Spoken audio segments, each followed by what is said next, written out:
Kakashi had just returned from an Anbu mission limping and still bloodied. He had refused to be carried by the guards to the hospital. He had helped dropped off his other teammates at the hospital and was shambling back to his house. He glanced up at the Hokage statues. He didn't know why everything had gone so bad. Everything changed when you left sensei, he thought to himself. Kakashi looked down at his wounds and bloodied clothes. Sensei would have hated to see him like this. He always tried to keep them away from battles as best as he could.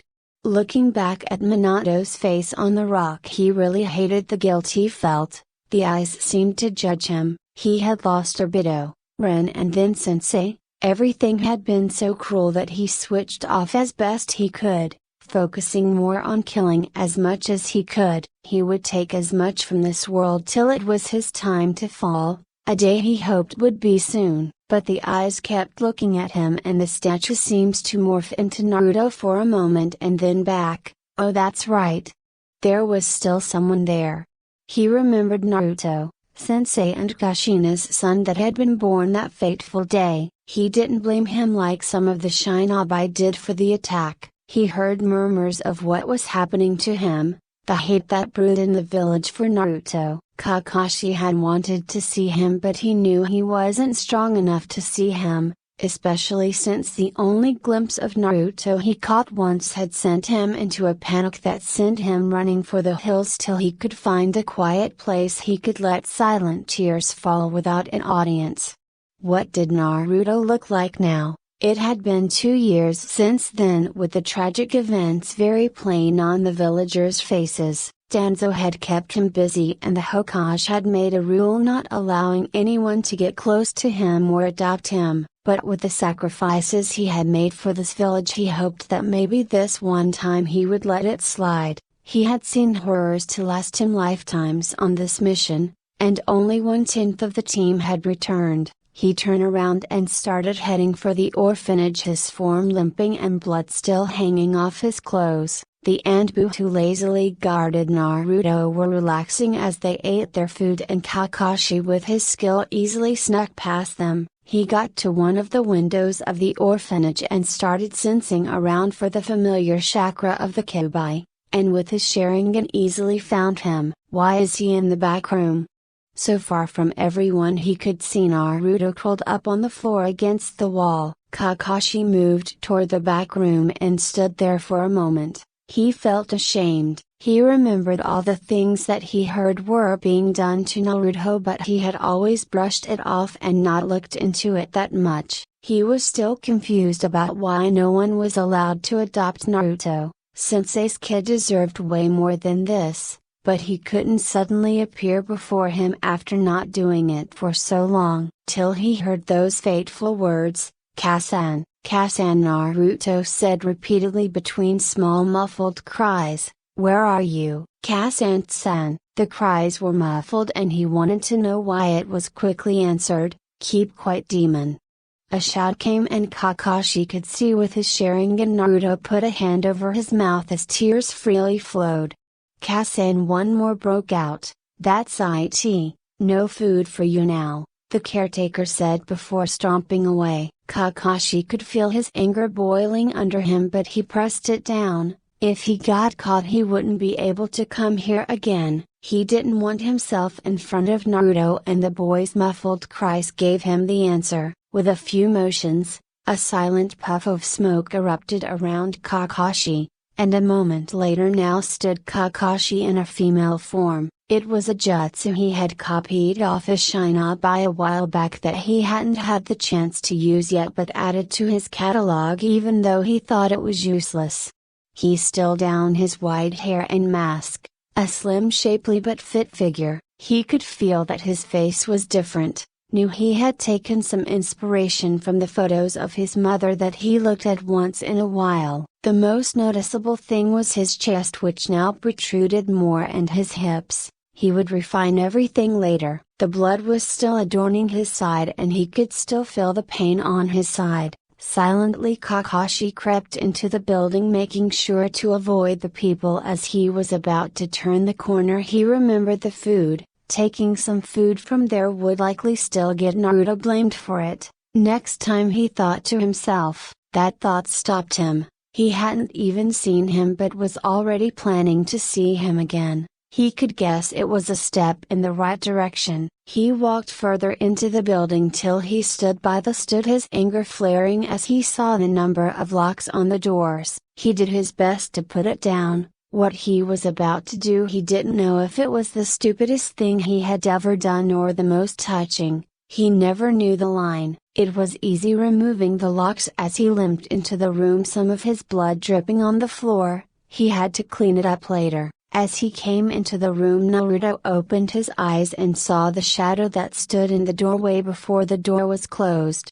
"I am quite sorry for making noise," Naruto said, frantically scrambling against the wall. Kakashi lit a light and Naruto could clearly see his face. As he made a shushing motion, Naruto quickly went silent even as his tears still flowed and Kakashi could see him shaking in fear. Kakashi slowly took off his dog mask and Naruto saw that it was a young girl. She looked way younger than the caretaker from what he could see with her mask on, but he still was hesitant she could be one of the villagers sneaking in to attack him again. "Naruto-kun," the lady said, immediately bringing his eyes to meet up with hers. "You are so much bigger than the last time I saw you," Kakashi said, letting out a small choked sob he tried his best to hide.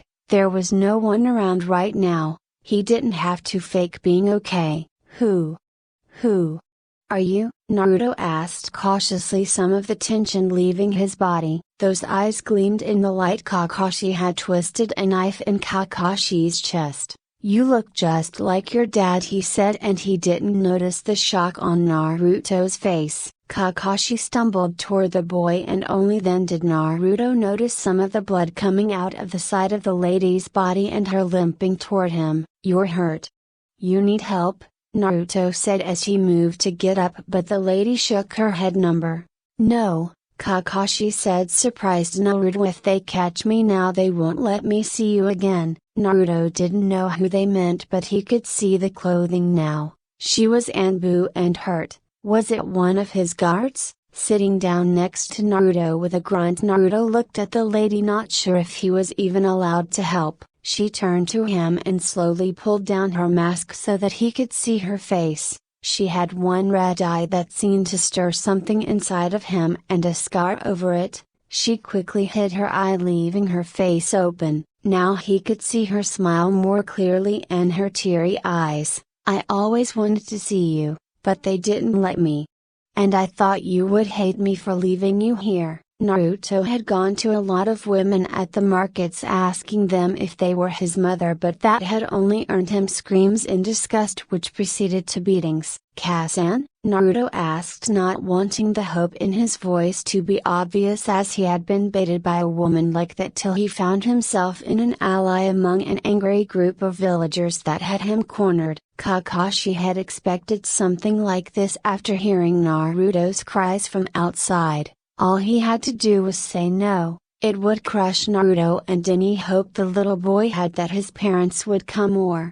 That was a dangerous line of thinking, but he found himself giving a few slow nods before it registered what he had just done. Naruto sat shocked. How could she be his mom?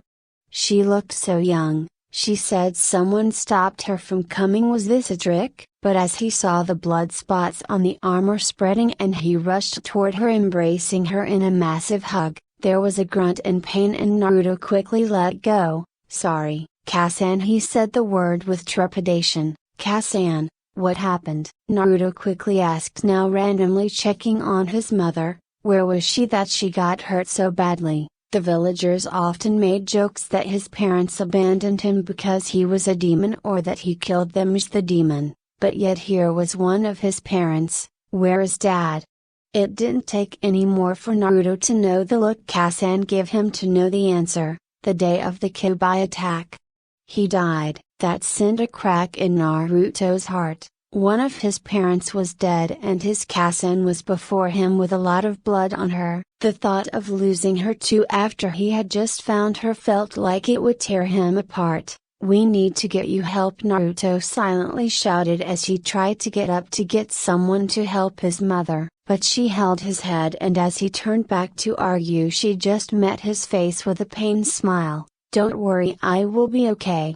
If they catch me here, they may kill me. Who were they? Naruto frantically asked himself. They would kill his own mother for seeing him. I'm sorry, I'm not strong enough to get you out of here, Naruto, Kakashi said, doing his best to hold back tears. I'm a coward. I was scared to see you because everything time I did, I saw him. Naruto had only just met his mother, but seeing her cry already seemed to upset him more than anything he had ever experienced. From when the villagers cut him or threw him off a business, or those beatings they somehow did without a care in the world. But seeing his mother cry trumped all of that, and he quickly went to hug her, more carefully this time to avoid her wounds. It took him a moment to realize that she was holding him in her arms. He felt so safe. In this back room where the only light was the only she had brought in, he wanted the feeling to last forever. It felt like at that moment it was only him and his mom. I will do my best to become stronger, Naruto-kun.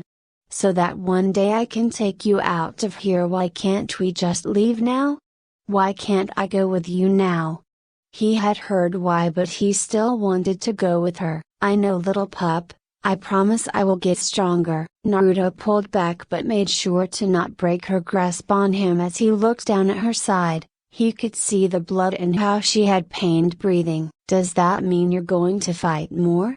He asked, and Kakashi could hear the fear in his voice and notice his wide eyes. I have to.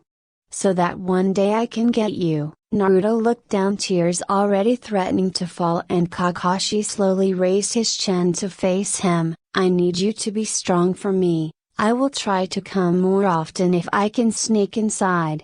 But I have to be careful.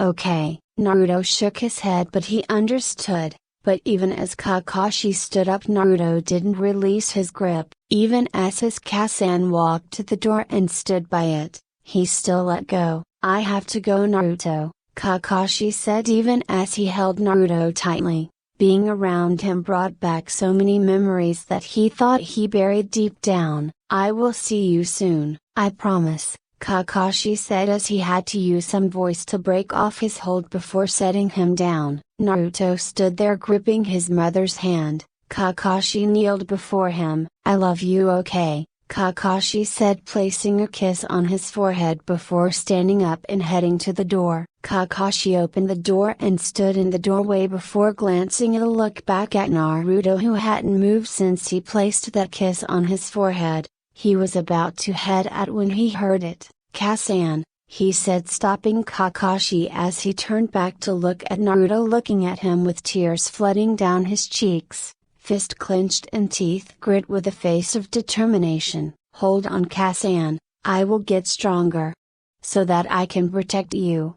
So that you don't have to cry and get hurt again, believe it. Kasan smiled at Naruto before uttering her final words. I know you can, I believe in you.